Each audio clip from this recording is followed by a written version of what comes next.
Hello, welcome back again to another episode of SCADA 123. Today we're going to be talking about data serialization.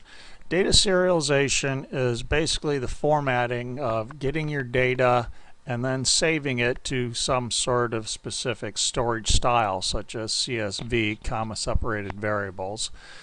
You've also got several other capabilities which come along. You've got the XLSX, which is the latest spreadsheet version. You can use that either with Microsoft Excel or LibreOffice.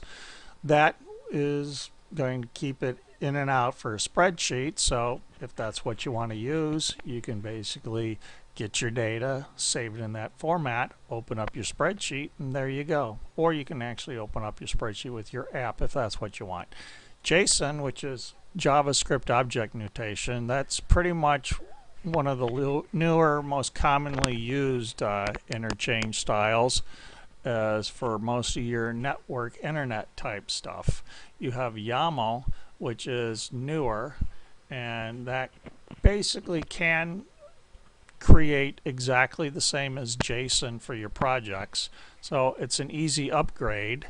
The old stuff of XML has pretty much been obsoleted to the point where it's either a legacy system or you're using JSON or YAML, so there's no point in getting into that. You've got Matplotlib here, which basically is just something I decided to add so that when you've got your data you can just look at it and get a quick idea.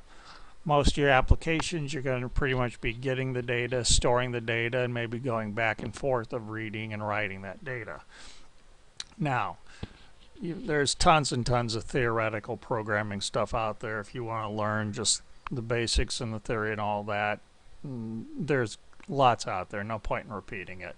This is basically an example I've created to give you direct examples of how do you read, what style, how do you write. So say for example, if you're wanting to learn how to read a CSV row, you can click the radio button here.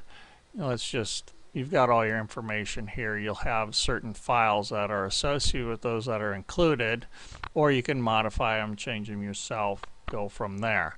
Now we'll just do a quickie here. Let's read it, and you can see you've read in this example CSV file. Each of those are broken into rows because that's how it's read. You can see you've got a date, you've got a string, and you've got an integer value, and it repeats on and on. One of your simple, most basic old style type school things, and if that's what you want to add to your application, you got it all right there. The same, all the intricate syntaxes and everything, how to go, as well as say if you want to use a list or if you want to use a dictionary. Now a list is basically just an array.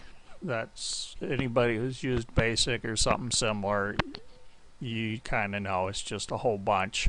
We'll do a quick read and you'll just kind of see, okay, you've got this and this is one group. You've seen that you saw before as CSVs. Well, here it's now all grouped, and you can see how it's kind of grouped there. You can do the read and the writes. You can also say if you want to use floats, different syntax structure required there, or if you just want to write it to a file. You've also got CSV dictionary writer, which is a function in the reader itself, which is a dedicated function specifically meant for reading and writing CSV files as dictionaries.